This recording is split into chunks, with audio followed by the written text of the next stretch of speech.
Good evening and welcome to the September 8th, 2021 meeting of the Arlington County Planning Commission. I'm Jim Lantelmi, Chair of the Commission. Tonight is the Planning Commission's only public hearing scheduled for this month, and we will be hearing only information items. They are an update on the Commission on Aging's age-friendly residential checklist and a primer from the staff on the site plan process, including community benefits. We'll also have our committee reports and some other business. As you've noticed, this is a virtual meeting. Given the surge in COVID cases, the county is continuing virtual commission meetings. So welcome to our commissioners, county staff, applicants, and community members who are all joining us remotely. We're legally authorized to hold this virtual meeting based on the county board's direction. Before we begin, I have a few specifics to yet again orient everyone to our virtual environment. Tonight's meeting is available as a broadcast with closed captioning on Comcast Xfinity channels 25 and 1085, Verizon Fios channels 39 and 40, and the county's website. Audio of tonight's meeting is available via phone. If commissioners or presenters lose internet connectivity during tonight's meeting, please reconnect with us by phone. You can use the number provided in the Teams invite, which is 1-347-973-6905 with the conference ID of 46994-8946#. For presenters joining us through Microsoft Teams, please keep your phones and devices muted until you're called upon. Please turn off sound to any other devices around you to minimize interference. And when you're called upon to speak, you must unmute yourself by clicking on the microphone icon located in the meeting's command bar. The moderator does not have the ability to unmute you. If you're dialing in by phone, press *6 to unmute yourself. Again, by phone, press *6 to unmute. Commissioners, you know the deal. If you want to be recognized, please use your hand raise function or unmute your microphone to signal your interest. Because we have information items only, we have no speakers tonight. But I note that the meeting chat is active for presenters or commissioners who need technical assistance only. Do not use meeting chat for discussion, public comment, questions about agenda items, or requests for more information. Finally, this is a public forum. Tonight's meeting will be recorded and posted on the county's website. All information associated with tonight's meeting, whether written or spoken, is subject to the Virginia Freedom of Information Act requirements. Now, Madam Clerk, can you please call tonight's? Our first item for the evening, as mentioned, is an informational item only, Commission on Aging's Age-Friendly Residential Checklist. We have Erica Wood and Katie Holmes to present with us this evening. Welcome, Ms. Wood and Ms. Holmes. The camera is all yours. Thank you. I will start and Katie will continue. Are you able to see me and hear me? Everything okay? Yes, we can both see and hear you. All right. So again, my name is Erica Wood and with me is Katie Holmes. We're members of the Commission on Aging's Housing Committee, and that's chaired by Cindy Schneider, who I think is listening in.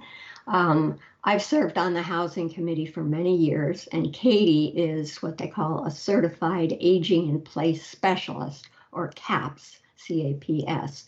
So in 2018, Arlington was accepted into the AARP World Health Organization's network of age-friendly communities. And we were the 250th community to be so accepted. There are many more now, but we were 250. The Commission on Aging then spent quite a bit of time doing outreach into the community and identifying key areas of focus to make Arlington an even more age-friendly place than it is now. And what you see up there is the 5 domains of the age-friendly plan. So the Arlington Age-Friendly Plan is the result of 2 years of work by the Commission, by its Age-Friendly Task Force, and by the staff of the Aging and Disability Services Division. And I'm happy to say that the County Board approved the plan in 2020. So you might ask, what exactly is an age-friendly community? Well, an age-friendly community is welcoming and inclusive for all ages. It looks at what matters most for older adults. It helps them to remain healthy and active in the setting of their choice and engaged in community activities. And as you probably know, statistics show that the older population is definitely rising in the county, and the plan provides a structure to best meet their needs. I should say our needs, because I certainly am one of them. So this shows you that the age-friendly plan includes 5 domains, one of which is housing. And you'll see that under the housing domain, that includes the ability to age in place, which means that housing is accessible and uses elements of universal design. Universal design means design features that make life easier for people of all ages and all abilities and all circumstances. So if you could put up now the draft age-friendly checklist. In 2018, when the Commission on Aging was reaching out to various community entities and groups to introduce the concept of an age-friendly community, we did come before the Planning Commission. And you suggested, you may not remember it now, but you suggested that it would be helpful for the Site Plan Review Committee to have an age-friendly residential checklist. And we certainly took you at your word, and we wrote that idea directly into the goals and objectives of the housing component of the age-friendly plan. So such a checklist would apply to multifamily projects coming before the Site Plan Review Committee, but it might also be useful in other contexts, such as for older homeowners who are doing home modification, or for any homeowners. So we've been working on the checklist for the past year. We reviewed a great many materials, including, for example, those from ARP and many other places. We got input from a whole range of groups, but this past month, the draft, as you see it here, was reviewed by the county's CHPD Inspection Services Division. And we'd like to definitely thank Todd Connors and his staff for the great amount of time and expertise that they put into reviewing our checklist, our draft checklist. And what they did, and now if you could show the spreadsheet, and we'll probably come back to the age-friendly plan for Katie, but I want to show you what the Inspection Services Division did, which is quite remarkable. Really, they produced a spreadsheet showing for each of our listed age-friendly items whether the state building code has requirements for common areas, for type A accessible units, or for type B adaptable units. Do you have that chart by any chance? Yes, it's coming up in. Okay. And because that really, a picture's worth 1,000 words, and you'll see exactly what I mean. That they went through each item on our checklist, each item on all the 5 components of our checklist, and looked at whether there were requirements for common areas, requirements for Part A, for type A units, accessible units, for type B, adaptable units, or whether there were no requirements at all.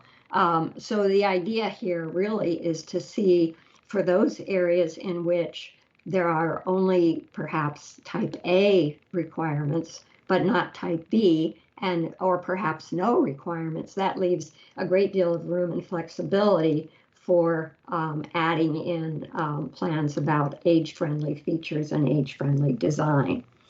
So as you can see, the items on our checklist, therefore, are a work in progress. The checklist is a work in progress. And we hope that the items, when we're finished, could be considered sort of as to prompt ideas, to sort of be on the radar screen and raise considerations and discussion for the Site Plan Review Committee, having to do with accessibility and universal design in future projects, such as, for example, the affordable housing to be developed through the Amazon support. So now Katie's we might want to go back. I don't know, Katie, if you want to use the chart or our original checklist, and she's going to give you some examples and kind of walk through it. Yeah, we can stay on the chart. Okay. Yeah. So hi, everyone. My name is Katie, and my background is occupational therapy, and I specialize in home modifications. So what I do day in and day out is work with older adults or people with disabilities, assessing their home environment and making recommendations for different adaptations that can make it more accessible for them or prevent falls. And this all ties into being age friendly. So what we did for this guide is go through different resources, as Erica said. And one of the resources that we got a lot of these items from was from Virginia Housing's 2021 guidelines for the development of universally designed units. And most of our items are features of universal design because it is usable and functional for a variety of people, no matter their age. So it fits with our age-friendly plan, but it's also marketable and usable for anyone. So in our checklist, we found that the amount of type A units, which you would know as being completely wheelchair accessible, there are about 2% of those in every community. So that leaves a lot of units that might not be fully accessible, but that could, with certain modifications, be adaptable and usable so that an older adult can remain there as they age, or they don't need to retrofit the home or their apartment in order to remain there safely. So going through this draft of our checklist, certain items that are currently not required that I think are helpful for age-friendly design are having a covered entryway, having a bench or seating available near a covered entrance. Sometimes older adults are not able to drive themselves and they might need to wait for a ride share or another mode of transportation. So this gives them a safe place to be able to wait. It can also be a good place to put down packages to grab out your key or get out your fob for the front entrance. Another item that is not currently required is visual contrast on stair treads. And as we age, our vision changes, and having that visual contrast can help maintain proper footing and prevent falls on stairs. Going down a little bit in common areas, one thing that is helpful is having large, color contrasted and easily visible unit numbers. So the font being easy to read, and then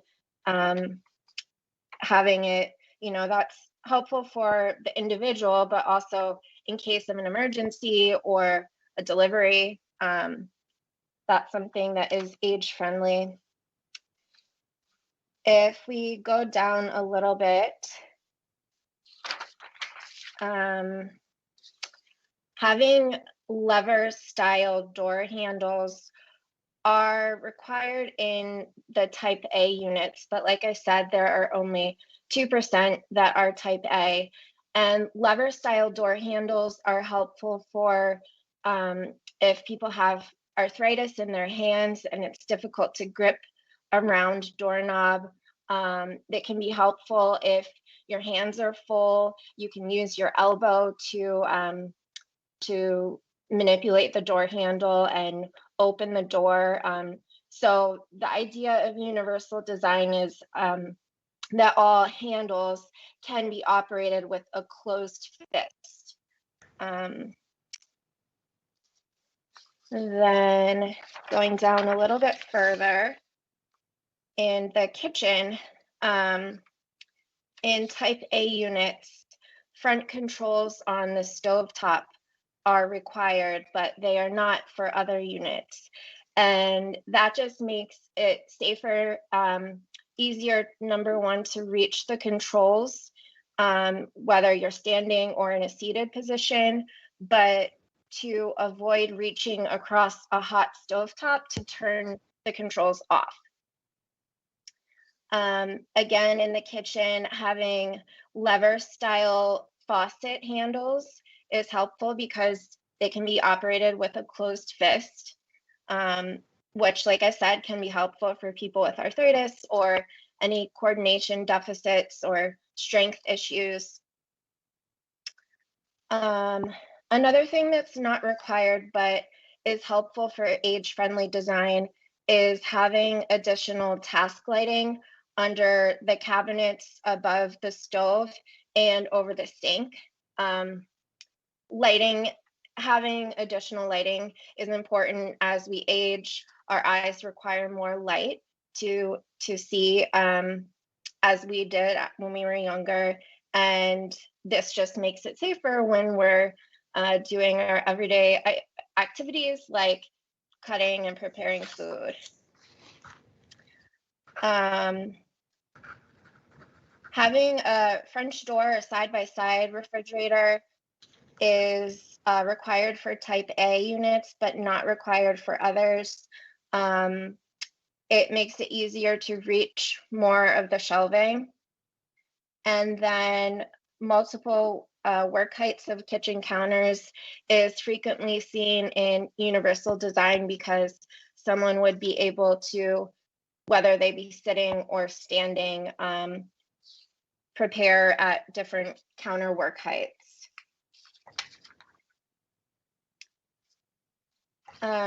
Going down to the bathroom, comfort height toilets. They're also called chair height toilets. They're just a little bit higher, 17 to 19 inches. In a type A unit, somewhere from 15 to 19 inches is required. They're not required in type B units, but just from my background working with older adults, having a higher toilet is easier to get up from if you have balance issues or strength issues.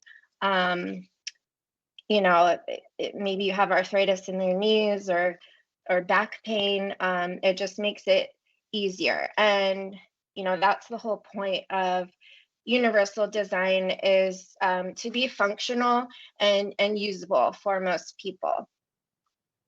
Again, having lever style sink, tub, and shower faucets is helpful for being able to use a closed fist to operate them. One thing that's not required at all, but I think is helpful, especially if someone is planning on renovating, is having a handheld shower head on a vertical sliding bar. That just makes it so that you can select a certain height and keep it at that height. So that might be helpful for people that need to shower seated. The no step shower entry or curbless shower is required for type A units, which would be the 2%, but not required for type B. And having the curbless showers, it just, it promotes safety because someone doesn't have to step over the edge of a shower in order to access it. It's not just for people that are wheelchair users. This is a helpful design for people that use walkers or that just might have some balance issues. So that is something that I think could be looked into at more units. And then going down a little bit further to the next page, we have open or pivot style toilet paper holders. So the height is a requirement, but not the type of toilet paper holder. Sometimes the spring-loaded toilet paper holders are difficult to manipulate. So having the open or pivot style is just easier for someone to change the roll. And then another thing that's not required is height adjustable closet organization. So that's helpful for someone that might be at a seated level, or just being able to adjust where you keep things, especially the things that you use most frequently. And then lastly, one of the universal design recommendations that Virginia Housing has is using a smart programmable thermostat that might have some smart home capabilities. So assistive technology is definitely something that we can look into adding into housing. But Virginia Housing, through the universal design recommendations, it says it views universal design not as a building code or accessibility standard, but rather a set of features that could integrate seamlessly into the design of a dwelling unit, providing market appeal and the possibility for residents to age in place.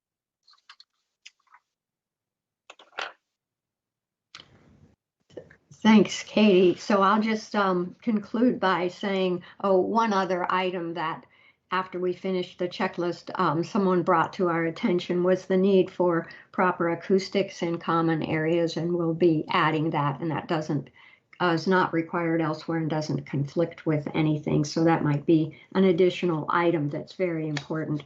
But as you can see, the checklist is a work in progress, and we hope to bring it back to you at some future point, and hope that you will approve its use for the Site Plan Review Committee. Thank you.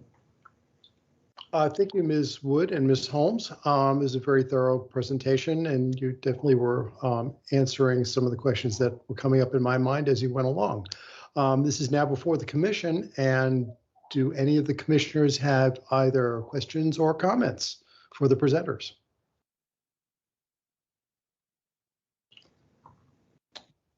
While people are thinking that, let me just jump in with one thing. Oh, we have a couple here. Okay, Commissioner Bagley, you popped up first. So go off mute, and you could ask your question. Thank you, Mr. Chair. Yeah, I guess my question is, maybe I missed it. Now, will this checklist, when it's finalized, because it's intended for an SPRC, will it be shared with applicants so that they understand that it's going to be asked about? I think it's very helpful, but I'm just curious in terms of the process, how we would be working with it when we do the SPRC, as well as applicants. Would they be expected to go by it? Is it a checklist that's optional? Just some questions there. Thank you. So that's a great question, and one that we had not specifically considered. But I don't see why that it wouldn't be. I don't see why it would not be available to the applicants. And the whole idea of it is simply to prompt discussion and put these features that Katie has so well described on the radar screen for discussion.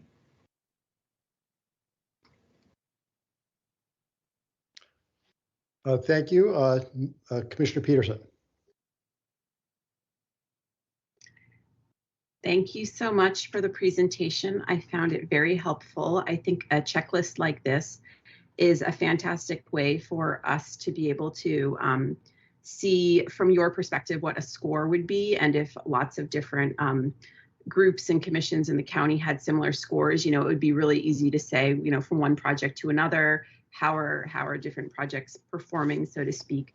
I was interested to know if you had talked about possibly weighting the checklist. So if there are some areas that are more important than others, you could say, well, they have done the floors correctly, but they didn't do the lights. But, you know, we think the floors are more important. So therefore, they didn't get a check here, but they did get a check there. And the overall score is weighting the importance of different categories.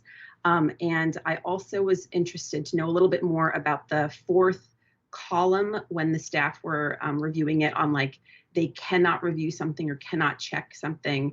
Is that like they're not allowed to, or they don't have the resources to review that? And then finally, I was interested to know a general idea about how much different recommendations impact the final cost of the project, because you know, making sure people can age in place is definitely important, and something that's related to that as well is affordability of aging in place. And if a developer or an applicant did every single one of these, but it increased the cost of the project significantly, so therefore the project became less affordable to people who may want to rent a piece of property, then that might be working against the overall goal of helping people be able to age in place from an affordability perspective. Thank you very much. Gosh, would you like to join our effort to put this rest of this checklist together? Your questions are awfully perceptive, but let me answer the second question that you had first, and that was the column over to the right that was reviewed by the Inspection Services Division. What they meant was that there are no requirements for common areas, no requirements for type A, and no requirements for type B. So it's like they don't have a dog in this fight. They're not in this. And so that leaves us free to put in these age-friendly features. It gives us the space, but the additional huge amount of space is with type B, which are, you know, the vast majority of the units, which may not have any requirements either. So as far as the weighting and the cost, you are 2 steps ahead of us, and we have simply not got there yet, but I've made notes of what you've said, and we'll take those into consideration. So thank you for your good thoughts. Thanks.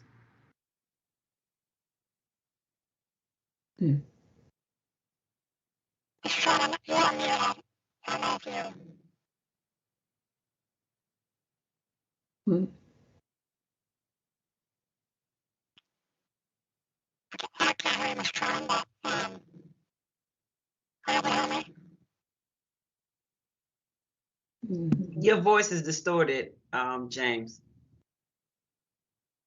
And Jim, you're on mute. Sorry. Yeah, Commissioner Schroll, you have heavy distortion on your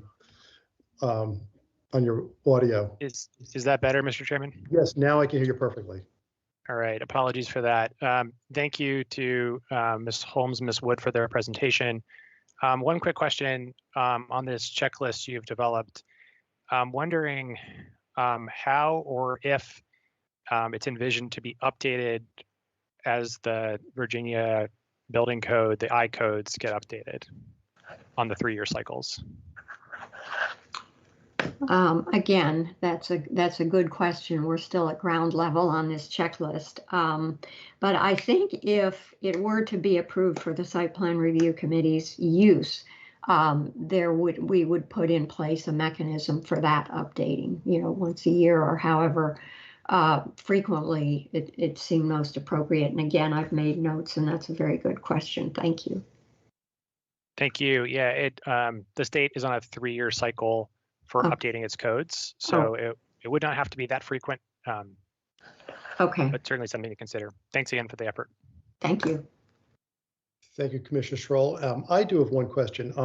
I noted you have trying to add on smart thermostats.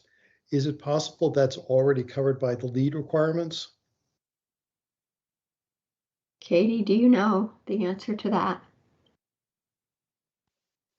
I don't believe so, but we can check on that. Yeah, that if that's true, it's a little surprising to me. It seems like a fairly easy thing that would contribute to LEED ratings, but I don't know much about what goes into those. But yeah, definitely check on that. Well, other than that, yeah, thank you very much. You definitely raised right away universal design. and how so much of what you're doing, I guess, overlaps or is totally consistent with what the Disabilities Commission looks at and what universal design aspires to.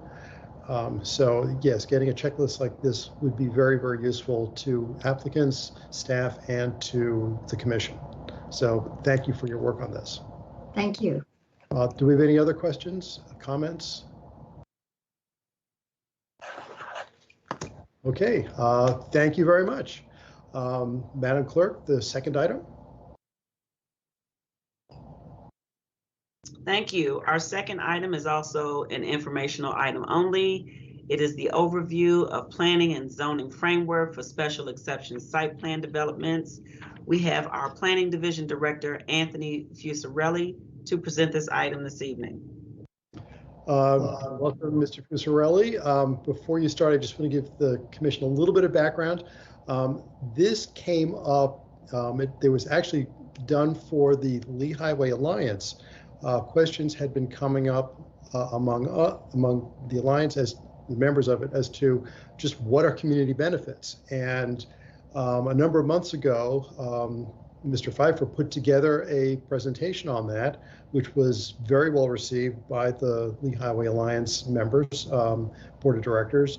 And I thought it was so well done that I wanted to have it be done for our commission, given that these are questions we've often wrestled with or raised at different both commission meetings and site plan meetings and LRPC meetings. And now that Mr. Fuccirelli is our new planning director, he took a look at it and agreed that it was a great idea. And I think he's made a number of changes, but nonetheless, Mr. Fuccirelli, the camera is yours. Take it away. Great. Thank you, Chair Lantelmi. Thank you for that introduction. I think that certainly provides some helpful background and context. And so building along the lines of the presentation that you had mentioned that Mr. Pfeiffer had given a few months back to another audience, I thought it would be helpful this evening to perhaps take a step back and provide a bit of a broader overview in terms of the planning and zoning framework more broadly before stepping into a discussion about community features and amenities. So with that, I will bring up the first slide. And again, for the record, my name is Anthony Fuccirelli, Planning Director for Arlington County. And thank you for the invitation to be here this evening. I'm happy to be here with the Commission tonight to present an overview of the planning and zoning framework for Arlington County with a particular focus on special exception site plan development. For those of you with relatively more time on the Commission, I expect some of this material will sound pretty familiar and perhaps reaffirm much of what you already know. But for others, I trust there may be a few new insights gained from the information this evening. So my primary goal here tonight is to succinctly yet informatively present on the various plans, policies, and regulations that collectively work together to help realize Arlington's future vision through public investment, but especially through private development. Furthermore, this presentation, as Chair Lantelmi had mentioned, has really been prepared in response to a known interest in reviewing the county's special exception site plan process, but in particular, how the community amenities and features realized through site plan development are identified, negotiated, and achieved. So before sharing information on that topic specifically, I will first review the county's planning and zoning framework for development, especially those components that relate to Planning Commission consideration of and county board action on site plan applications and other special exception development proposals. We'll then review several specific projects to examine how the approval and development of special exception site plans may be looked at similarly and differently across various zoning districts and geographies in Arlington. So let's begin with the planning and framework and zoning basis first to set the stage for and context for the consideration of development to follow. So in Arlington, the planning and zoning framework that collectively guides future growth and development includes numerous plans, ordinances, and other regulatory and policy documents that generally fall into 5 main categories. The inverse triangle shown here is deliberately depicted to have the broadest, bigger picture elements at the top, with the more site-specific development and implementation-related elements at the bottom. Within this hierarchy, we begin with the comprehensive plan, the general land use plan, sector area plans and similar documents, the capital improvement plan, and then the zoning ordinance, which allows for special exception site plans in Arlington County through the Incentive Zoning Authority. I should note that this exhibit may somewhat oversimplify the relationship among these elements and also does not specifically identify all the policy and regulatory documents that influence Arlington's built environment. But as a concept, I believe it helps to establish an overall framing as we examine each of these components in greater detail.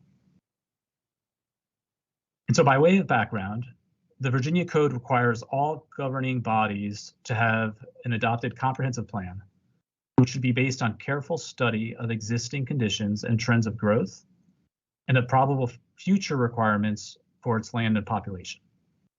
So statutorily, comprehensive plans must at least include long-range recommendations that address the general development of the community, as well as a transportation plan element, an element for affordable housing, consideration of strategies for provision of broadband infrastructure to meet current and future needs of the community. Other types of elements may also be included, but are not mandated.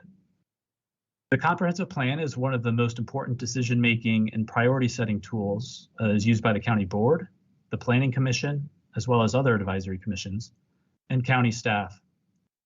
The document guides coordinated development and sets high standards for public services and facilities within the county, and achieving Arlington County's vision is at the core of the plan. The plan is inherently general in nature and focuses on the general and approximate location, character, and extent of each feature.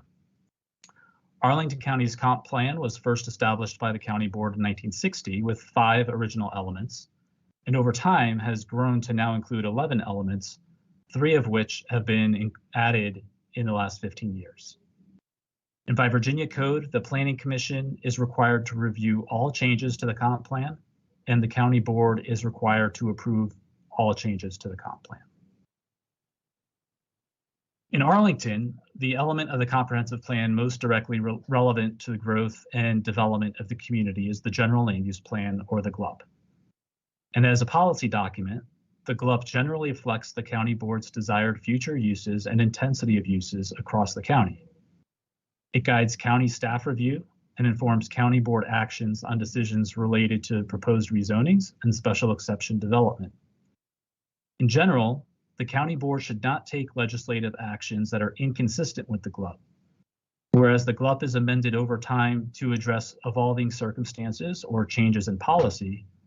Such changes should involve comprehensive and thorough study and should not be made on an arbitrary basis.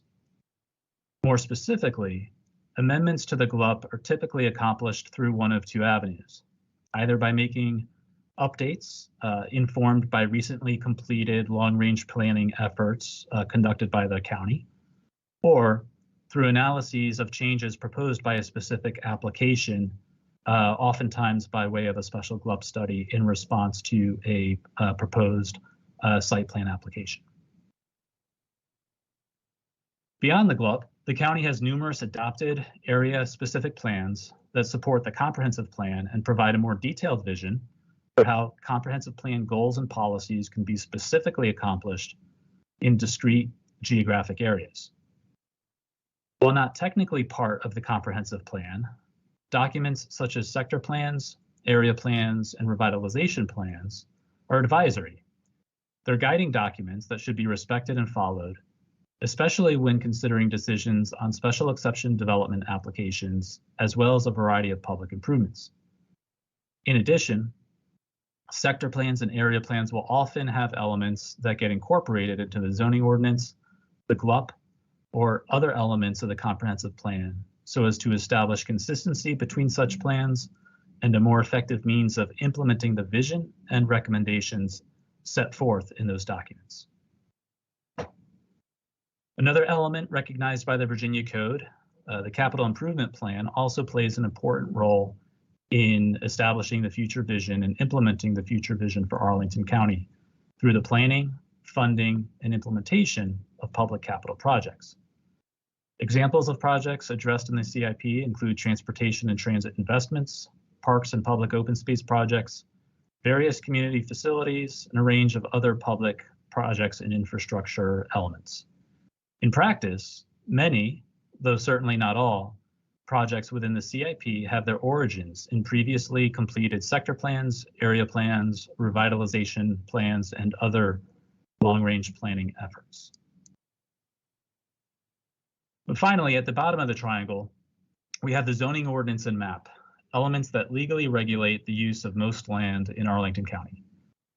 Arlington's zoning ordinance offers two principal means of land development: by right development, and then for many sites, there is the option to pursue special exception development, which often includes either site plans, use permits, and to a much lesser degree, proffered zoning.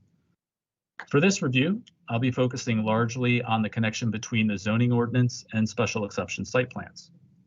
However, it should be noted that other ordinances and codes often also apply to development, such as the subdivision ordinance, Chesapeake Bay Preservation Ordinance, Building Code, Fire Code, as well as others.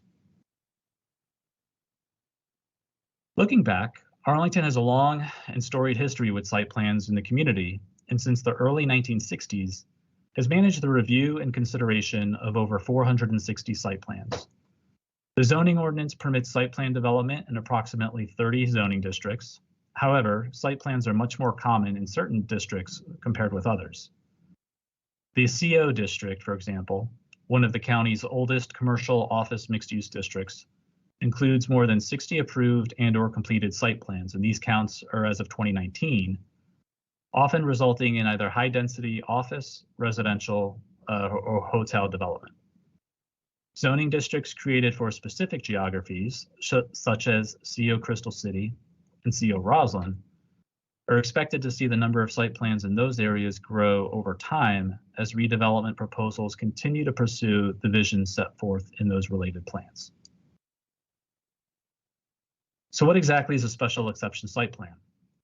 Simply stated, it's Arlington's primary tool for implementing the GLUP in high and medium density development areas of the county that envision and are planned for such growth. The special exception is a well-founded planning and zoning tool that permits the county board to modify specific zoning ordinance development regulations, such as those pertaining to parking, building height, setbacks, coverage, and other parameters. The way the zoning ordinance is structured, districts that allow site plans typically offer lower levels of by right development potential and then provide incentives for more intensive development potential that can only be achieved through an approved site plan.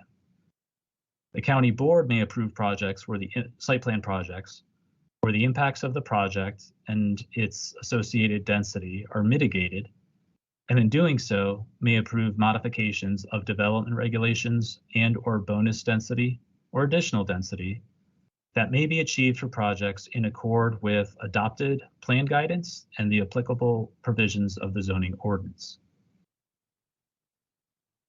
It's important to note here that Arlington's use of site plan development to help realize our vision is enabled through incentive zoning, which is a right granted to Arlington County by the Code of Virginia per its county manager form of government. As reflected in the definition from the Virginia Code seen here, incentive zoning involves the use of bonuses in the form of more density or other benefits to a developer in return for the developer providing a project with certain features, design elements, uses, services, and amenities desired by the locality. These features and amenities provided through development projects could include, though are not necessarily limited to, specific character of site design and neighborhood development, environmentally and energy efficient building design, affordable housing, historic preservation, as well as other elements. Furthermore, the zoning ordinance sets forth the criteria that should be used by the county board when making its legislative findings for approving a site plan. These findings should include the project substantially complies with master plans, area plans, and uses permitted for a site, functionally relates to other structures in the district and will not be detrimental to the surrounding neighborhood, and is designed and located to promote and protect the public health, safety, and welfare. Finally, the zoning ordinance also enables the county board to designate conditions to assure that improvements and development will meet and sustain the above findings. The basic set of requirements for public improvements for every site plan have been developed over the years and are known as the standard site plan conditions. They are primarily designed to mitigate the impacts of the additional density, and there should be a direct tie or nexus between the impact and the conditions. We currently have a list of over 50 standard site plan conditions as a starting point for all projects, and additional conditions are identified and agreed to for specific projects based on its individual details and context. And for reference, we see here in section 15.5.6 of the zoning ordinance, the citation that speaks to the ability of the county board to designate and assign conditions to a site plan approved by the board. It's also worth noting, section 15.5.9 of the ordinance permits the county board to consider and approve building height and density above the limits of the zoning district regulations and the general land use plan. This section of the ordinance has taken various forms over time and has been most recently amended by the county board in 2019. And at the time, the primary objective for examining and advancing the most recent changes approved then was to address the potential for missed opportunities to realizing important county goals for key priority areas, such as affordable housing, community facilities, sustainable design, and other county priorities, where such additional density would be appropriate for its specific location. And the effective result of the change was to eliminate bonus density maximums while also eliminating potential for bonus height in most instances. And here we see the balance of code citations for the sustainable design and other public priority excerpts that round out the county goals potentially pursued through bonus density through site plan, special exception site plans. And so to demonstrate the concept, this slide here shows 3 schematic development scenarios ranging from by right development, site plan development without bonus or additional density, and finally, site plan development with bonus or additional density. The by right option has the lowest level of development yield and involves no planning commission review or county board action. The middle scenario, site plans without bonus density, go through a public review process, are considered by the planning commission, and acted on ultimately by the county board. Also, such site plans typically include most or all standard site plan conditions, and features and amenities such as undergrounding of utilities and an associated fund contribution, provision of streets and improvements along all frontages such as curb, gutter, and sidewalks, including streetscape, utility upgrades along the frontages, transportation demand management, tree protection and replacement, recycling of building materials, or affordable housing provisions of the zoning ordinance. At the very right, site plans with bonus or additional density above the limits set forth in the GLUP may be approved at the additional levels with additional levels of community features and amenities. For example, including additional affordable housing beyond the ordinance requirements, community facility contributions, provisions for other desired features such as open space, contributions to open space or other elements, and sustainable design. So extending from the hypothetical scenarios on the previous slide, we can draw some comparisons between these two specific projects in Ballston. On the left, the site plan at 11th and Vermont Streets was approved by the county board at 2.75 FAR, below the GLUP limit for the site. And as such, the site plan was approved primarily with many of the standard community features and amenities noted in previous slides. In comparison, on the right, the Waycroft site plan at 750 North Glebe was approved at an FAR of approximately 4.5, above the stated limits of the GLUP and the zoning district for the site.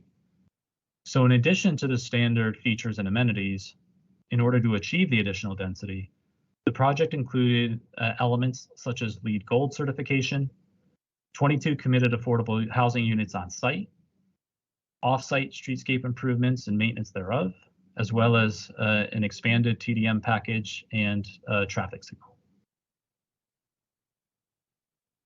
And another more recent example involving the final phases of Metropolitan Park. It's phases 6 through 8, and these two buildings associated with the first new buildings for Amazon's Arlington headquarters in Pentagon City and Crystal City. So again, on the left, we see many similar types of standard features and amenities that we've been noting for development levels up to the GLUP and zoning district standards. However, in the right column, we see specific features and amenities associated with the request for additional density, including LEED Platinum certification, an additional $12.5 million towards the AHIP contribution, public use of on-site event space, off-site transportation improvements, and approximately $14 million towards constructing and maintaining adjacent public spaces in Metropolitan Park owned by others. And then finally, in just a few locations in the county, special zoning districts have been created to help implement the plan vision for these areas, where the potential for site plans to achieve additional density is formally structured into the plan, as well as the zoning district provisions, and where the plan identifies specific community features and amenities that a project should provide in order to be approved with the additional density and building height. We typically find this in districts such as CO Crystal City, CO Roslyn, and a few instances in the CO zoning district where it applies specifically to areas in Western Roslyn and here in Courthouse Square.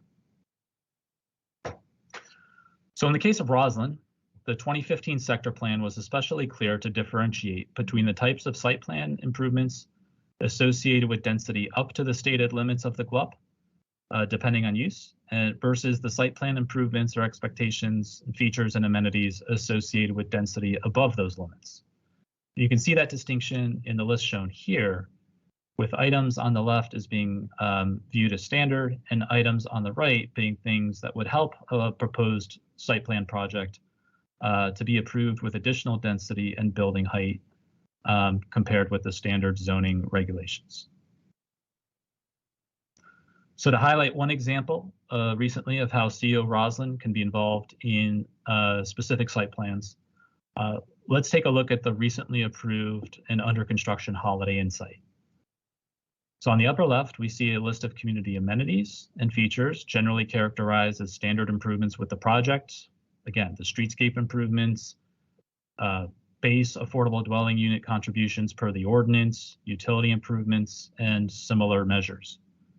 But at the upper right, we're also seeing the specific extraordinary features and amenities provided with the development as a means of the project being able to exceed the GLUP standard density level of 4.8 FAR. In this instance, this included a $5 million contribution towards Gateway Park improvements, $4.5 million to affordable housing, $4.5 million to the Roslyn transportation improvements, and other features. So in terms of process, I'd like to speak briefly to how packages of community amenities and features such as these are arrived at for particular projects, especially when bonus or additional density is involved. And so some key points to this regard. At the beginning of the process, applicants typically will present a proposed list of project amenities and features that they believe will merit the consideration of additional density and/or height being requested. This list is then reviewed by the interdepartmental staff team for appropriateness and consideration. In terms of the evaluation, first and foremost, a site plan has to be consistent with the goals and recommendations of the adopted plan where one exists. Then the density, both any proposed base density and then proposed density that's either additional or bonus, must be mitigated by the design of the project itself, as well as the operations of the project.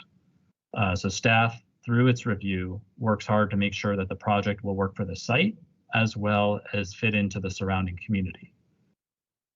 Then for any additional density over the base, we will typically rely on two key inputs to help set a clear prioritization for a specific project. First, we will look to our adopted plans and policies, which also may include broader plans, such as the comprehensive plan and its elements, or the CIP, in addition to our more detailed area plans or sector plans, to really pull out and connect back to any pertinent guidance specific to the subject site.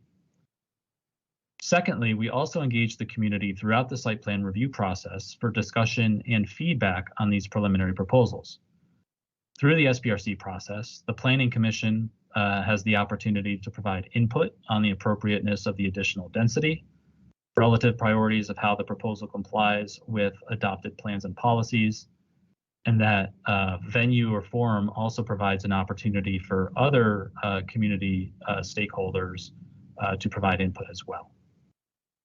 So as a general concept, the combined value of the project features and amenities realized in connection with additional or bonus density will generally track with the scale of additional density proposed with that site plan.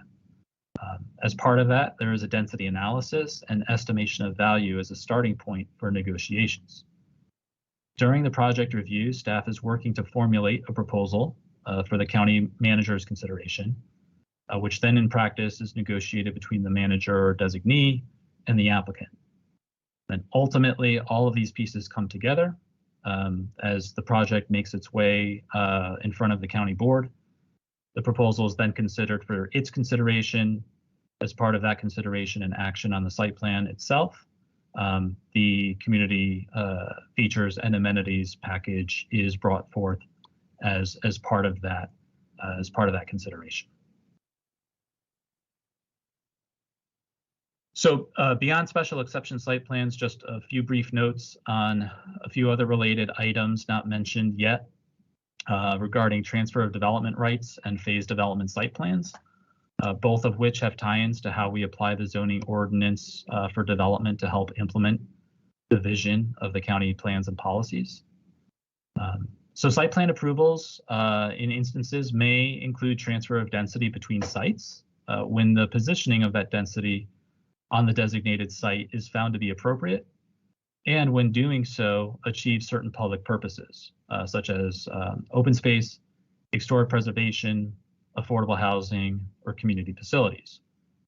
So the image above here actually shows one of the early examples of the use of TDRs in the county involving Mosaic Park and Founders Square along the edge of Ballston and Virginia Square. And regarding phase development site plans, these actions generally involve the approval of general development parameters across larger sites that are envisioned to develop over years, if not decades. One key feature about phase development site plans, especially larger ones like Pentagon City, is that they can be amended over time to allow areas to evolve and grow in a way that stays current with the demands of the time and continuing to help realize and accomplish county goals, policies, and its vision. And so finally, in closing, this slide provides a summary overview of the framework of considerations that should be factored into decisions on proposed site plans. In fact, our staff reports to the county board for site plan applications typically take on this format and walk through the analysis and evaluation of the proposed project in arriving at a recommendation. Without reading through each one, the main point here is that characteristics and functionality of the proposed project in its context, its consistency with adopted plans and policies, and the way in which the project provides or accomplishes community features and amenities identified in plans or elsewhere are all extremely important in formulating staff's recommendation to either approve the site plan or not. So with that, concludes my presentation. Happy to turn it over to the chairman and try to address any questions commissioners may have. And again, thank you for your time and attention this evening. Thank you, Mr. Fuccirelli. That was a pretty good overview of the site plan process. One of the things that had come up, of course, that we've been seeing in our site, in our SBRCs, is staff talking about community benefits as you've outlined here, and the community disagreeing what a community benefit is. I sort of have always been put it in terms of when the staff is talking about it, they're using capital C and capital B for community benefits because it's illegal to define terms what they are. Whereas when the community is looking at it, it's what they particularly want and they feel that is going to be something good for them or something that may not be good. One example, for example, is that in Crystal City, when we were looking at one of the buildings and a street was going to be added, which is on the MTP, and of course staff correctly sees that as a community benefit under this for development of a site plan, and the community simply totally disagreed because they thought that street was something that was going to cause problems and wasn't going to be of any benefit to them whatsoever. And we ended up in this circle of it coming up and coming up and coming up, and everybody's talking past each other on that item. It just throw that out as just one of the examples of sort of the frustration of people talking about a defined term and people talking about sort of a generic, this is a benefit. Anyway, that comment said, I open it up to the commission. Does anybody have comments or questions for Mr. Fuccirelli or anyone else? Ms. Bagley, you're first, and Ms. Siegel, you're second. Yeah, thank you, Mr. Fuccirelli. It's great, obviously, your presentation. And a couple of things following up on what Chair Lantelmi just said. When we get when we do the SPRC, it might be helpful to, again, frame, the community benefits, even though I think staff has been doing a great job with that. Because again, there are the way people see things is very different. And more so from a 1,000-foot view, your presentation, as a former civic association president in one of the larger civic associations with a lot of development going on, the typical neighbor who would get involved really had no concept of the overview like you've just given of what the process was all about. An SPRC to them didn't mean what we all think now on this side of things. And it might be helpful on a communication basis before an SPRC is put out. Maybe one of the things that could go out in communication could be somebody could look at your video if you've recorded this in a separate place somewhere where somebody could better understand the process.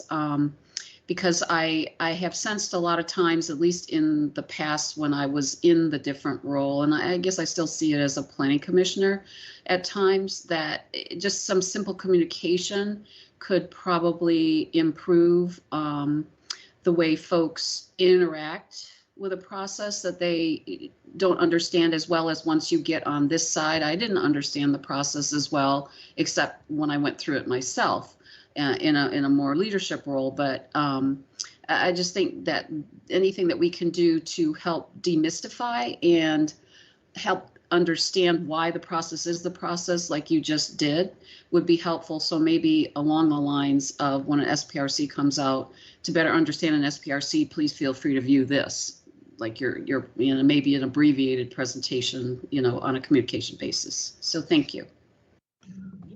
Thank you, Commissioner Bagley. We will certainly take back that comment. I think one of the great things about these virtual meetings and how we're addressing them is a lot of this content is being recorded. But even beyond that, staff, I think, has been generating a lot of recorded content in advance of SPRCs, LRPCs, meetings and engagements. So we can certainly take this back. I think staff has done a good job over time in trying to reinforce how we, the staff's approach to how we address community features and amenities through the site plan process and incentive zoning. But, we could always be looking for additional ways to expand upon that. So thank you for the comments. Thank you, Commissioner Bagley. Commissioner Siegel, you're up next, and after that, Commissioner Steinberger. Yes, good evening. Thank you, Mr. Fuccirelli, for a very clear presentation. It's one of the older, longer standing members. It really, I learned something from it, even though I've been through the process many, many times. So thank you very much. I just do want to endorse what Commissioner Bagley suggested, and I know staff struggles with this. I know the community struggles with it. It is complicated. I think it's true to say that there isn't another locality that uses this technique of special exception site plan precisely in the way that we do. I may be wrong about that, but it is complicated, and I know staff continues to explain it, and the more explanation is better. Even putting those slides up online, I think, would be quite helpful, especially for commissioners. So my questions are these.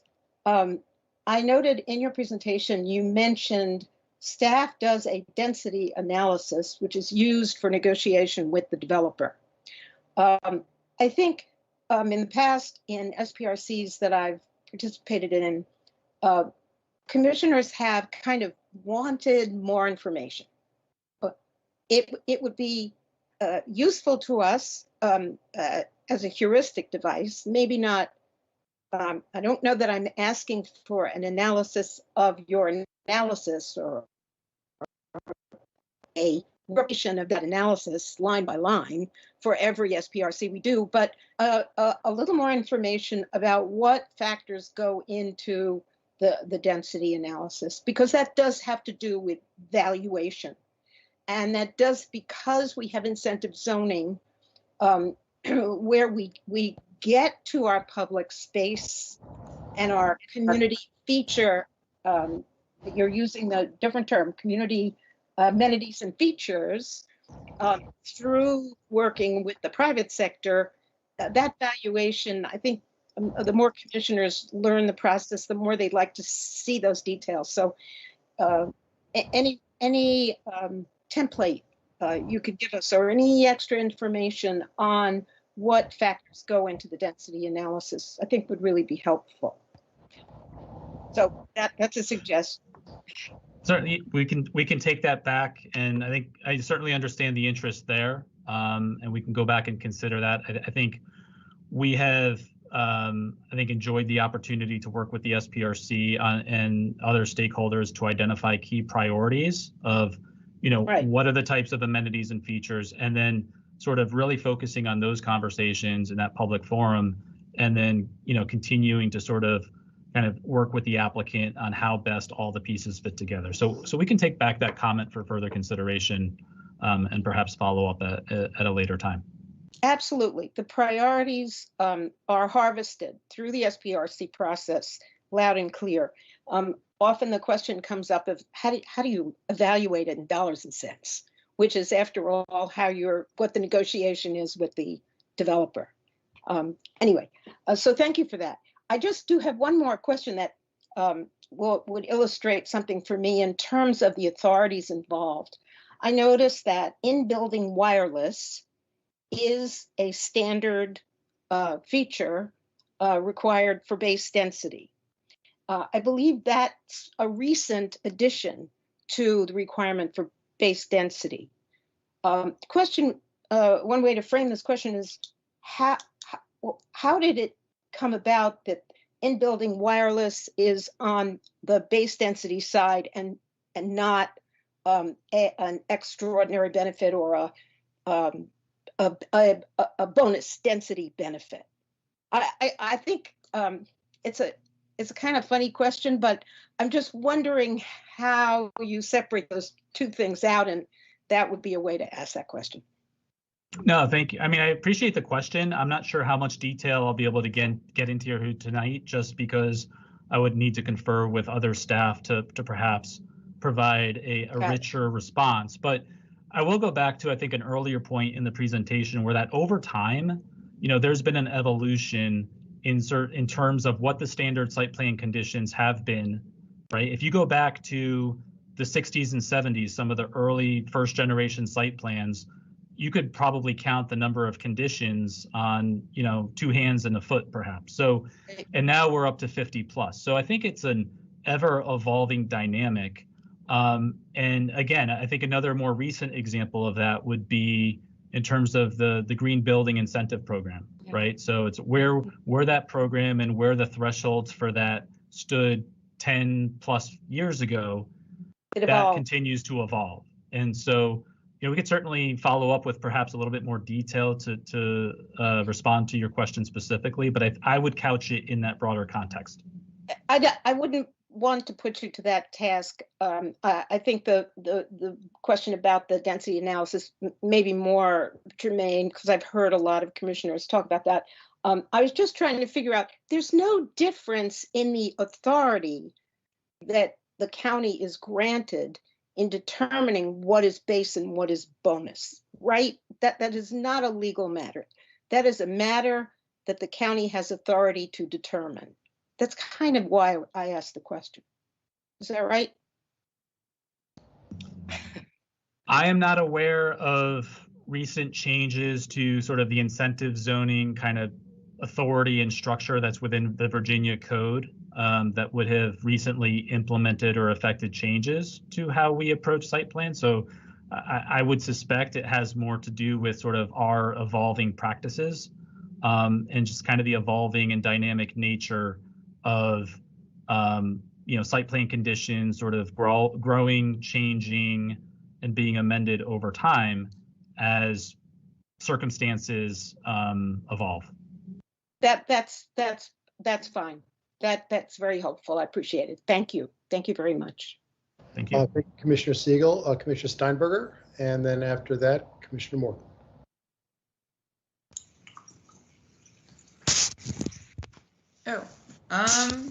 Trying to figure out. Oh, okay. I had my video misaligned. Sorry about that. Hi, good evening. So I did want to initially add my support for I think as we heard in the first presentation with regard to the aging in place, I do think that there is a benefit to, as we've adapted to this virtual environment and are able to kind of still have a very responsive and kind of full service experience and getting feedback in the SPRC process, I think there's something to be said for kind of the more material we can give to the community, the constituency, the membership that's going to be involved in that process of sort of what the process looks like. And since we're making those materials available online, I think to the extent that some of the presentation this evening can be boiled down isn't exactly what I mean, but we'll go with that in terms of what, just understanding as a starting point what the county is looking for as a community benefit and where that sort of aligns with what the community may be thinking. Certainly I think that some of the things that we consider community benefits are certainly benefits, but might not be something that, that the person on the, 3 doors down from where the development is taking place is not necessarily thinking about utility undergrounding. And I think we need to sort of understand sort of that these are the in some cases, more intangible seeming benefits that have a huge benefit and impact to the community that you're in. But, if someone's really expecting, well, I'm going to get a new community library, it's hard to sort of, if that's your starting point, getting utilities undergrounded is not going to feel like the trade-off you were looking for. So I think that the more information kind of give up front is really helpful. But that was sort of a tangential to, could we pull up the graphic that had like the upside down triangle? I think it was like slide 1 or 2. Is that possible? Thank you. Yep, just give me one moment, please. Of course. And then with regards to my question, I'm so in the context of this, because as I've understood, when we have block plans, where does that fit in here? I was trying to kind of understand where that sort of fit, and it didn't immediately jump out to me. So if this is a question everyone else understands, just indulge me. But if other people were confused, I'm asking on behalf of myself and those folks. No, that's a great question. And I think as I noted, this diagram in its simplicity doesn't really capture the full universe. So when you say block plans, my understanding is you're referencing Crystal City block plans. Yeah. So those generally, if you wanted to fit them into this diagram, the way I would perhaps incorporate them in would be sort of as a subset to the sector and area plans, right? Okay. Again, if you think, one way to think about block plans, at least that I've thought about it over the past years, has been it's really supplemental guidance to the 2010 sector plan for Crystal City that gets into a bit more detail and is a vehicle through which to update the county's vision for individual blocks as each site plan comes forward incrementally. So they are adopted by the county board generally as supplemental guidance to the sector plan, and so that's how I would probably approach fitting them in here if they were to be added. Okay, thank you. I needed a context for sort of where to understand them and sort of the schema here, and that was very helpful. So, thank you. Thank you. Thank you, Commissioner Steinberger. Commissioner Morton, you're up. Thank you very much, Mr. Fuccirelli. That was a very helpful presentation. I know that these individual community benefit calculations are public information. I'm wondering if it's possible, or if you feel it's even useful, to have those available compiled, because we get these comments in SPRC all the time. Seems to me other projects in Roslyn, this isn't much for public art, this isn't much for affordable housing, for example. Particularly when we're talking about the concept of extraordinary. I do know, of course, this changes, as you pointed out, from district to district, from project to project, the needs of particular sites. But we are often asked this question. I think maybe you include this in your year-end report, if I'm understanding it, if I remember correctly, but I don't know if there's a place available. And I'm curious, whether or not you even think that would be useful or feasible to make that available to the public. Thanks. Commissioner Morton, thank you for the question. And if I'm understanding it correctly, then yes, I believe we don't necessarily have one place where you can kind of track sort of what the community features and amenities have been provided through, a collection of site plans over time. I think you'd have to, it's almost having to go into each staff report and each set of conditions to sort of extract out what the features and amenities are. And that's where a lot of these values that I shared this evening about affordable housing contributions or public space contributions, those are all detailed in those conditions. But I appreciate the comment or the question. I think we can take that back and see. I may be mistaken. We may have it somewhere, and then if that's the case, we can follow up. But if we don't have it, we can give further consideration to the potential benefit or value of that. Okay, thanks. Thank you. Yeah, thank you, Commissioner Morton. Commissioner Peterson. Thank you very much for the presentation. I really enjoyed it. I also wanted to second Commissioner Morton's comments about somehow collecting all of the community benefits that are being provided.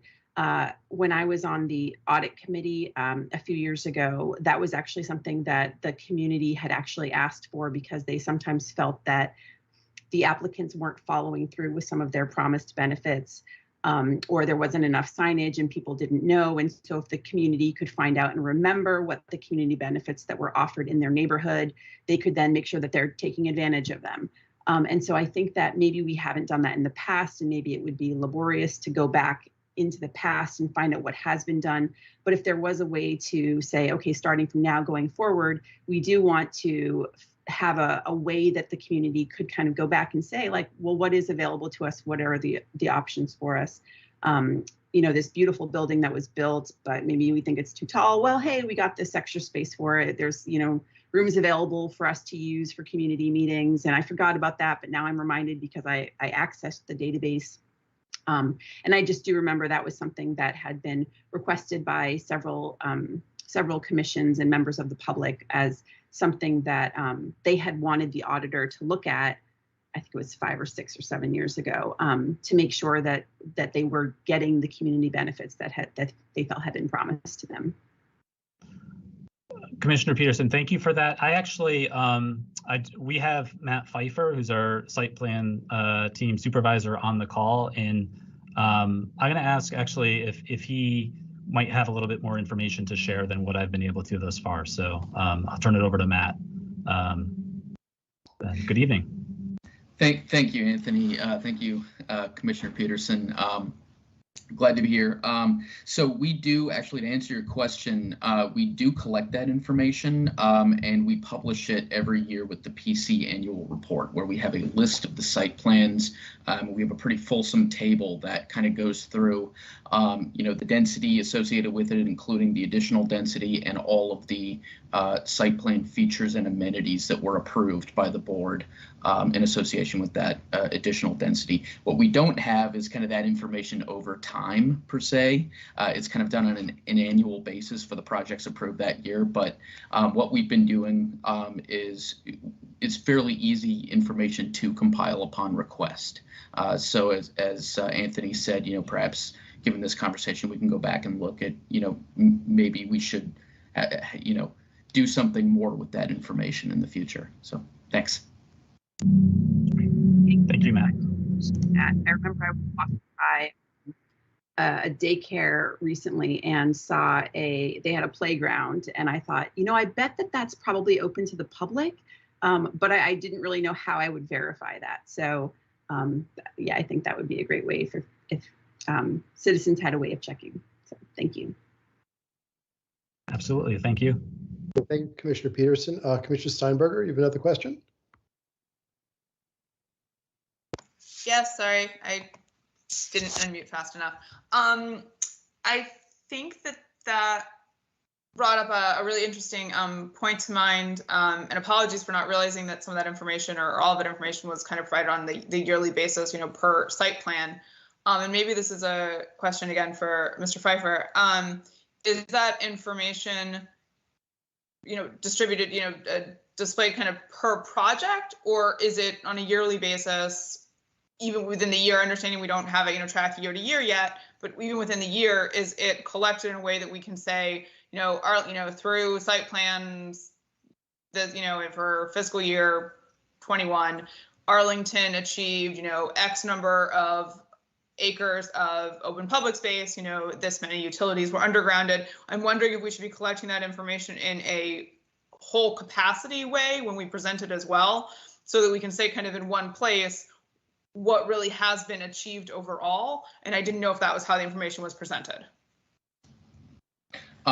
Thanks, Commissioner Steinberger. Yeah, we actually, the format that we have right now has it in a large chart where it's broken down by site plan, again, by the density that was approved above the base, and then by the specific benefits themselves. I think we don't have it broken down right now by, X acres of public open space, X number of affordable units, et cetera. But it's probably something that's easily able to be achieved. Again, if that's something we think is useful.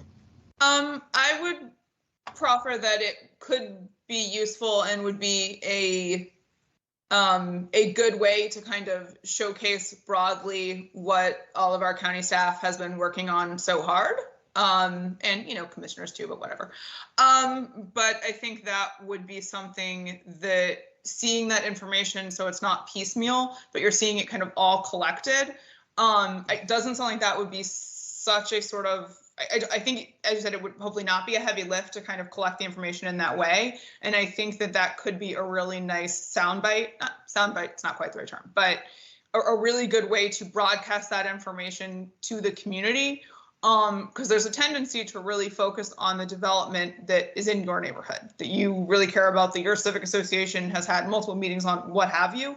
But I think that when we're able to put in context what it's looking like across Arlington as a whole, and it's not just the individual development or a couple developments that you drive by on your daily commute, but you're seeing where the change, what we've achieved for the county overall, I think that could be really valuable information and would tell a really good story of what it is that we've done. So I would recommend that if it's, available. One person's opinion. Thank you. Thank you again. Thank you, Commissioner Steinberger. Do we have any other questions or comments from the commission?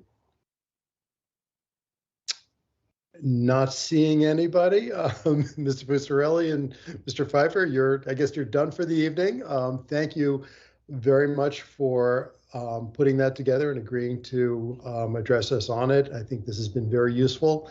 I'm very happy we're able to have the time to be able to do this. So again, thank you very much. I think we all very much appreciate this. Thank you all.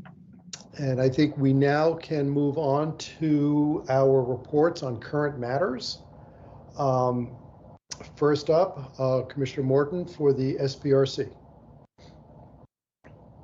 Thank you, Chair Lantelmi. I sent an email that's probably easier to track since it's in a chart. I'll just mention verbally what we've got coming up soon. The Garrison residents, thank you, Chair Bagley.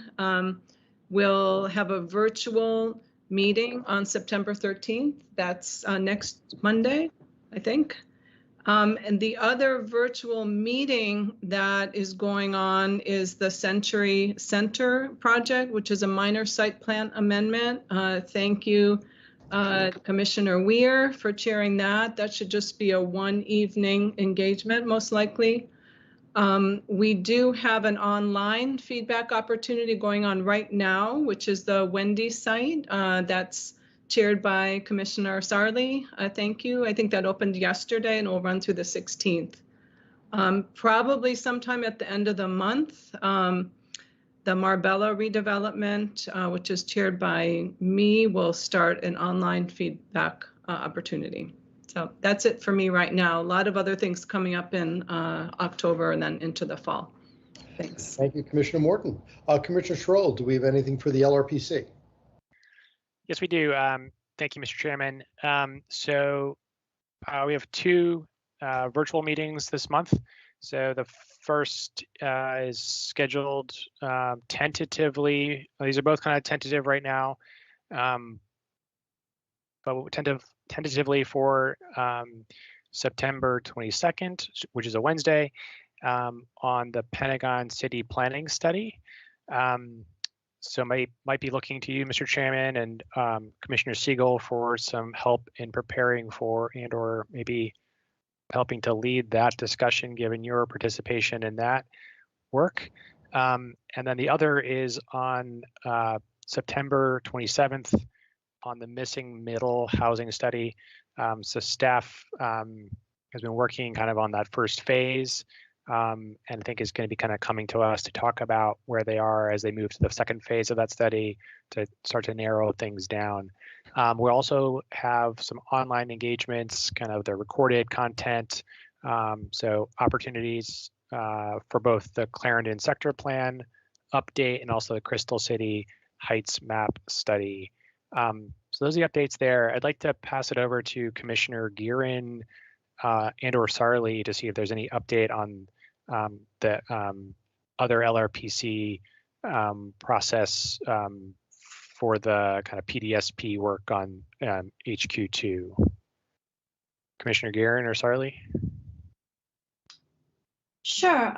Leo, do you want to go ahead? No, I was just jumping in to respond to Commissioner Schroll, but I don't have anything to update. I haven't heard anything since. Nor have I. Nothing concrete. Commissioner Peterson and I had a meeting today with staff about what will be next for HQ2. We are done with the LRPC process and we'll have a report when that comes to the Planning Commission, but that'll likely be as part of the SPRC.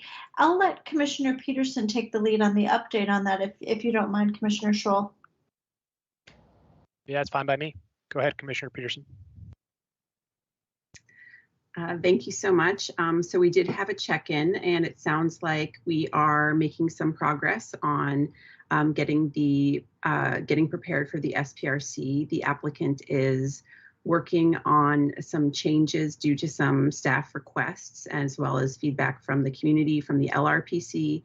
And we are looking forward to possibly having an on-site tour in collaboration with our first comment period that will be happening at the end of October, and then following the virtual SPRC meetings after that, once the applicant is ready to present something to the community.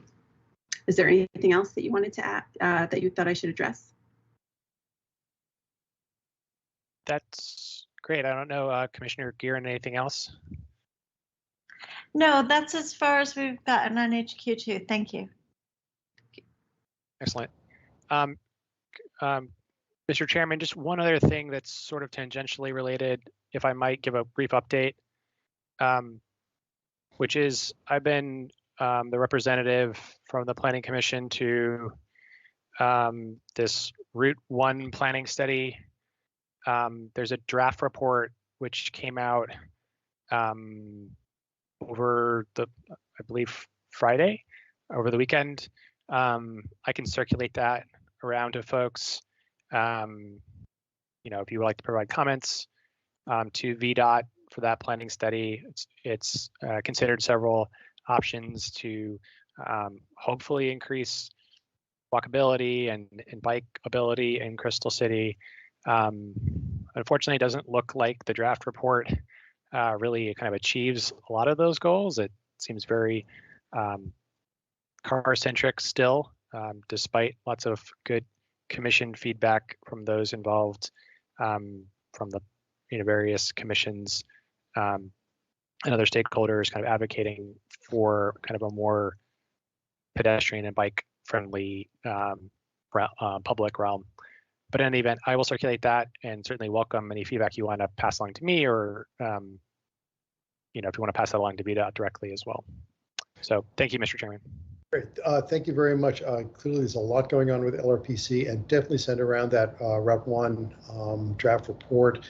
I'll certainly be very interested to look at that. I've looked at some of the early things and earlier things that came out. I agree with you that it's not quite there yet, as far as being as walkable as possible. So yes, I think that all of us should take a look, and if feel it's appropriate, certainly do give comments. Commissioner Weir and or Patel for ZOCO, anything coming up with those? Either of you jump in? Oh, go ahead. Nope, please. All right, so we have a virtual meeting coming up on September 28th, at which there will be an overview of staff's work on the Columbia Pike Form-Based Codes ground story uses study. And as I said, that's on the 28th, so that will be a virtual meeting for everyone to attend. I don't know, Daniel, if you have anything else you wanted to update. I do not. Okay, thank you very much, Commissioner Patel. Commissioner Steinberger, anything going on with the Public Facility Review Committee? Yeah, so it looks like we're trying to get a meeting scheduled tentatively for September 29th. So we could have meetings on the 27th, 28th, and 29th that week. I understand the PFRC meeting would be third in line there, but I'd still love to have some commissioners in attendance.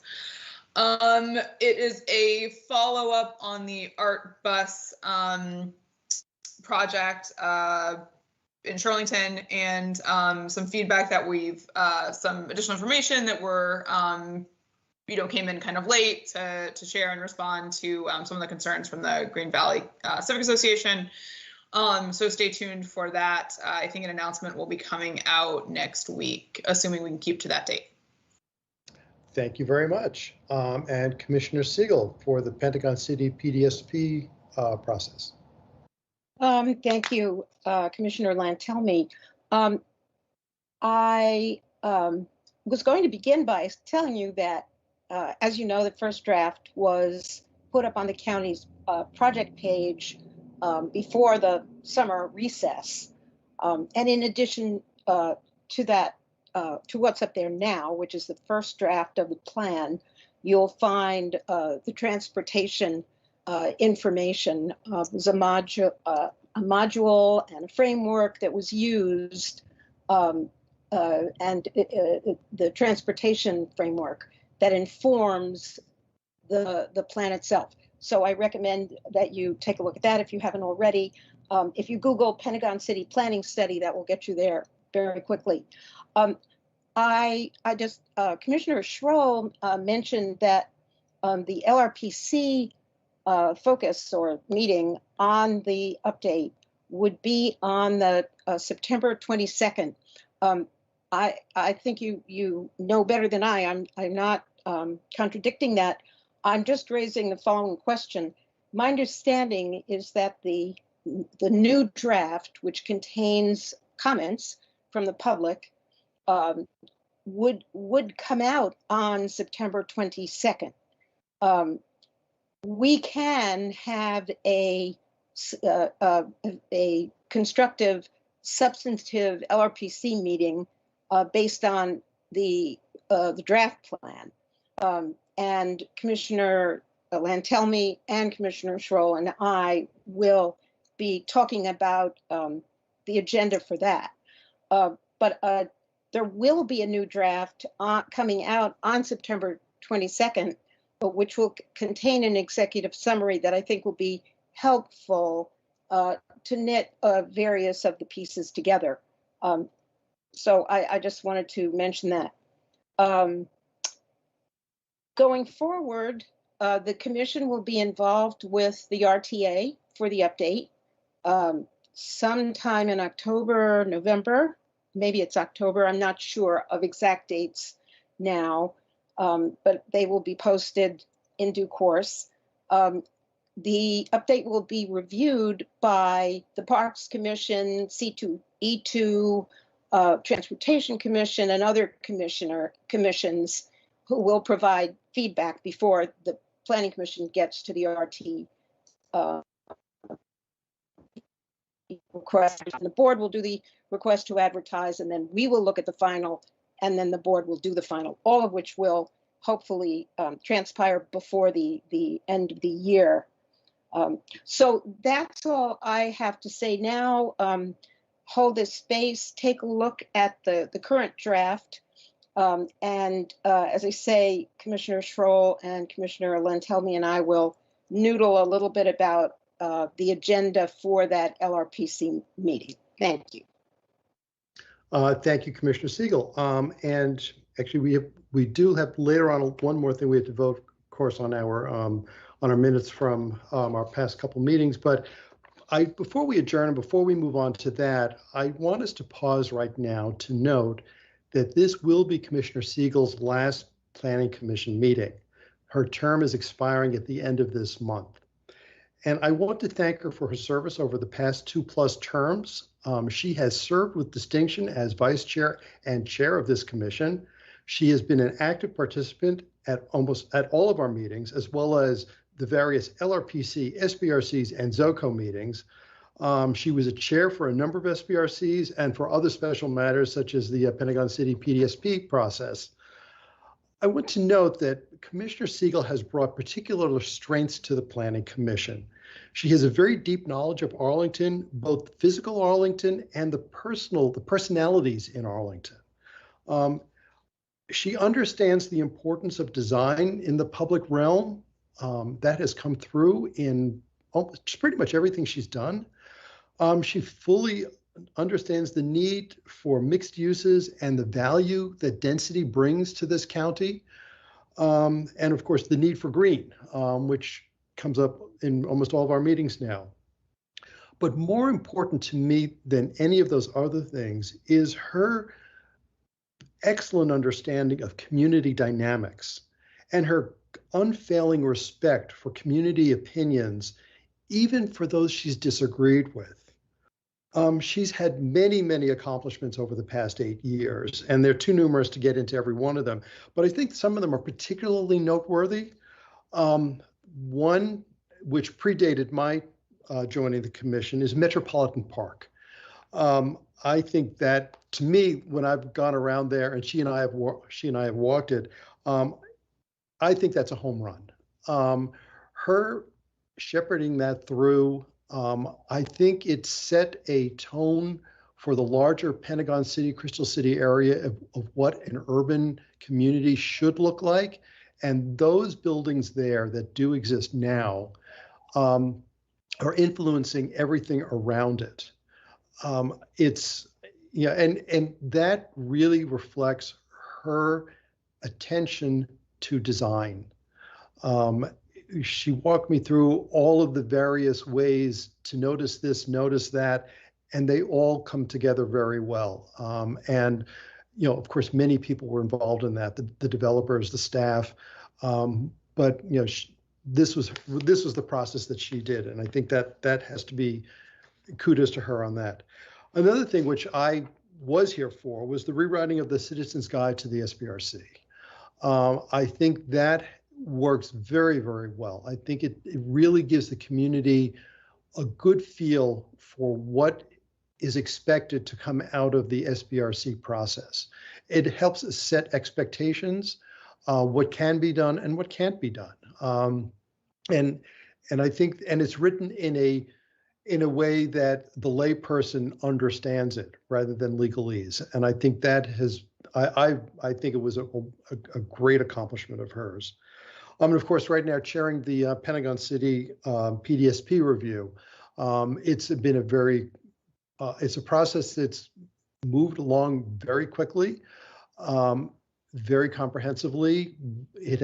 She has done an amazing job of bringing community groups together, as well as the developers and the staff, and other stakeholders, that people really are being heard. And we're getting, I think we're coming up with a very a decent consensus for where to go with the Pentagon City area after all these decades. It was definitely due for a review. On a more personal note, Jane, you were a mentor to me when I first joined the commission. We had some great walking tours where you pointed out all sorts of things and taught me about various neighborhoods, that things I did not know, and have definitely been useful ever since. You also demonstrated to me how to listen to community concerns. I went with you on one, which I won't go into specifically which it was, but I was sitting there and thinking, I had my own opinions. I formed too soon. And you went through and listened to the concerns of that community in such a very open, questioning manner that you drew people out as to what they were really concerned about and what they liked and what they didn't like. And I thought, and they really, I could see in their faces and their tone how much they really appreciated being listened to, which you absolutely did. And I've tried to use that, not always successfully, I guess, but when I've been in community meetings, because that really showed me how to do it right, and really what the meaning of the Arlington Way is really listening to what the community wants. And I know you do that with the development community too. And I think that's been very, very important to you, being seen as an honest broker in all of the SBRCs that you have done. And also and again, personally, you've always been very encouraging about my participation on the Planning Commission. So I thank you very much for that. One final thing as PDSP, we are co-chairing that. I will obviously continue as chair on that, but I will be asking you to continue on an ex officio way, to continue working with me to write things up so we can get this to the finish line, and remain as a resource that I can call upon both informally and at meetings to give information as needed and answer questions. That said, I now open it up to the floor, and do any other fellow commissioners want to add anything to that? Ms. Commissioner Bagley, it's yours. Well, Jane, thank you. You took me under your wing when I was given the Artist Senior Living Project, and you know, I just can't thank you enough for the direction and the things that I wasn't thinking about that you quickly reminded me of I think that was very good, but more so I want to go back and so much of what Chair Lantelmi said. When I was president of my civic association, there was an awful lot of, at least we thought so, SPRCs and meetings in the Ballston, Virginia Square area that we were brought into, in addition to then sitting in on ones that were neighboring neighborhoods. And you were one of the commissioners that, as Commissioner Lantelmi said, really did listen to the community and attempted to, when you could see that their opinion or they didn't feel, or their frustration or whatever, that it wasn't being understood, you were attempting to be the peacemaker, to be the one that was trying to explain things. And you were perceived in many of those SPRCs as somebody that, if neighbors wanted to go and meet with and talk to individually, you were perceived as that. So again, I want to thank you personally, as well as, again, remembering from a community standpoint, and really will miss seeing you. So thank you again.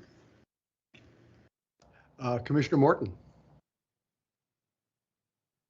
I know I'm the third to say this, but I do want to thank you, Jane, for your mentorship. You were chair when I joined and were so generous with your knowledge of Arlington, of the process, all of the nuances I didn't understand. I really valued both your institutional knowledge and your judgment. And I just wanted to say, join my colleagues in thanking you for that. And we're looking forward to keeping in touch. Thank you. Commissioner Peterson. Thank you. I think I will just add to the echo chamber that I have appreciated all of your mentorship, hearing that you've mentored everyone else. I don't know how you have the time, because I feel like you gave me so much time when I first joined. I know Commissioner Bagley and I joined at the same time, and you took both of us under your wing. And even before I joined the Planning Commission, you were one of the first commissioners that I spoke to. You told me so much about the commission, and just the way you talked about it and the way you talked about the role in the community really made me want to be a part of it. And so thank you very much for your role in me being here, and your role in guiding me. I've really appreciated it, and I've enjoyed working with you. And I hope that this is not goodbye, of course, because we're all neighbors, and I'm sure you'll continue to have a leadership role in the community, and we'll all stay in touch. So thank you. Commissioner Steinberger. I think echo chamber is a really good word for it. Clearly, Commissioner Siegel has mentored everyone on the commission, including myself. And I was just so fortunate, and really even before I joined the commission, as Commissioner Peterson was saying, I really feel like you were available to answer my questions in terms of, what the role would entail, what, was I even remotely qualified to do this? I spent a lot of time on that question. So thank you for helping with that. Truly, I kind of can't, I know I haven't been on the Planning Commission for that long, but I kind of can't imagine the Planning Commission without you. So I will be one of a chorus of folks who I'm sure are continuing to use you as a sounding board, and be a little tickle in your ear in terms of, hey, what do you think about? And I know, because you are incredibly gracious and kind and generous with your time, that you will take my questions and calls and such, and provide feedback. So I look forward to continuing to have those dialogues with you. And this is just a thank you and not goodbye. Commissioner Weir. I mean, all I can really do is echo the things that have been said, but to add my own personal, to make it mine, I'll just say, Jane, it's been a pleasure and a privilege to serve with you, and everything everyone else said. And thank you for everything that we've been able to do together, and our conversations and work together over the years. Commissioner Patel. Commissioner Siegel, I just want to, I don't want to say the same thing again and again, but I just want to say thank you for being Commissioner Patel, you've gone off on mute or something? We can't hear you. Have a conversation with me Your volume went way, way down. Gracious and provided a lot of insight. Yeah, we can't hear you right now.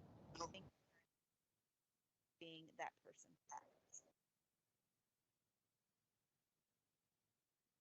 Yeah, I'm sorry, yeah, Commissioner Patel, your audio isn't working right. Oh no. Okay. Now we can hear you. Is it working now? Now we can hear you. Okay, great.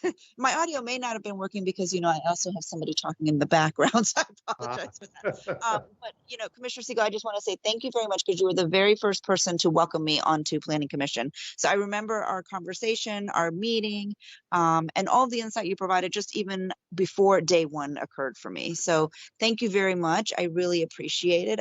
I'm a big fan of yours, and sometimes we don't always agree, but many times we do. And I always, I just always am, I like the intellectual exercise with you. So thank you so much for being so gracious to me from the very beginning. And Commissioner Sarli. I won't go too long, Jane, but thank you very much for all the work you've put in. And like Commissioner Steinberger, you're not going anywhere type thing. So thanks again.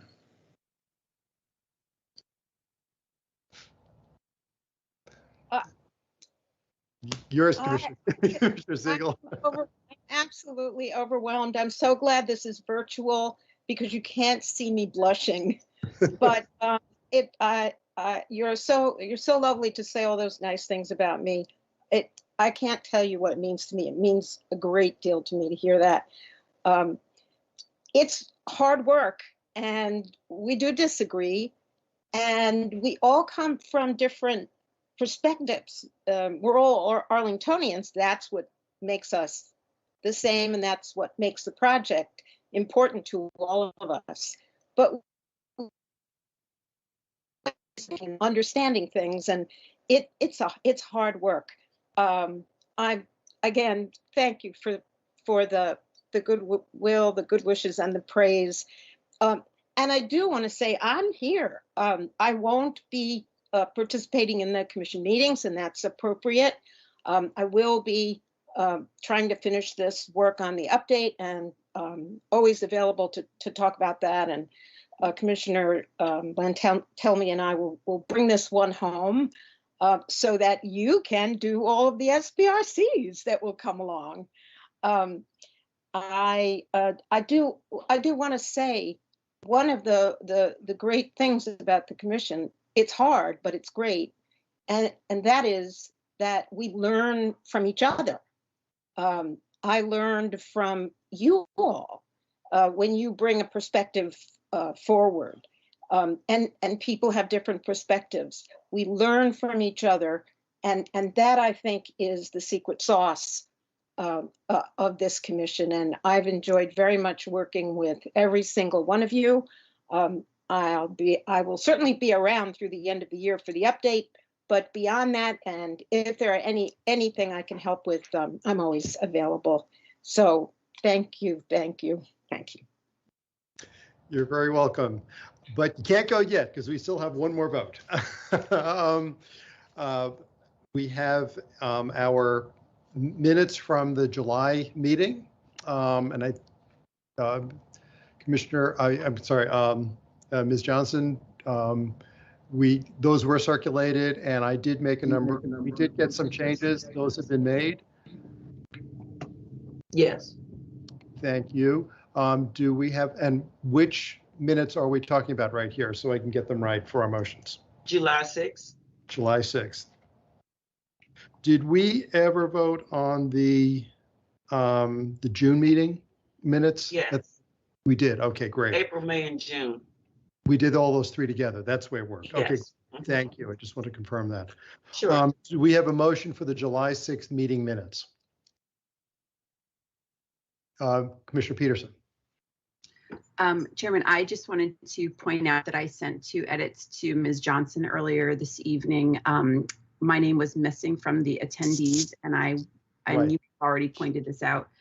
One of the votes, I wasn't sure the number matched up to the number of attendees, so I just wanted to mention those things before we do a vote. Yeah, and that was the same. Commissioner Steinberger's name was missing. Is that your comment, Ms. Commissioner Steinberger? Yeah. Okay, good. And those were corrected, right, Ms. Johnson? Sure. So I just want to confirm that. Okay. Do I have a motion for the July minutes? Commissioner Weir. I move that that the Planning Commission adopt the minutes of the July 6, 2021 meeting as amended by to include the amendments articulated by Commissioner Peterson. Do we have a second? Second. Thank you, Commissioner Patel. I'll take the vote now. Do we have any discussion? We already got that done. Commissioner Schroll. Aye. Commissioner Morton. Aye. Commissioner Siegel. I hate to say this, but I abstain. I was not at the meeting. That's correct. Yes, and I understand Commissioner Guerin will be abstaining too. Commissioner Peterson. Aye. Commissioner Patel. Aye. Commissioner Bagley. Aye. Commissioner Weir. Aye. Commissioner Sarli. Aye. Commissioner Steinberger. Aye. And I vote aye as well. Motion passes unanimously. Thank you. Thank you, staff, applicants, members of the public for your time, consideration, and patience this evening. The county board will be meeting on September 18th and 21st, and even though Commissioner Bagley is scheduled to represent us, given that we have nothing going forward to them, I think you're going to have a very light load, and you probably won't have to go to that meeting. You might want to just check the agenda ahead of time to see if there's anything that might be weird that they would ask you about for us, but I seem to doubt that will happen. So you're off the hook. Many staff labor to make this virtual meeting run smoothly, and I want to thank you all, with special thanks to our clerk, Giselle Johnson, Ms. Joanne Harrison, Sbrc Supervisor Matt Pfeiffer, our technical guru, David Wood, and others. And as such, tonight's, and remember, we do not have a second meeting. This is the only one for this month. And with that, our commission is adjourned. Good evening. Thank you. Thank you. Have a good night. Thank you. Have a good night. Good night.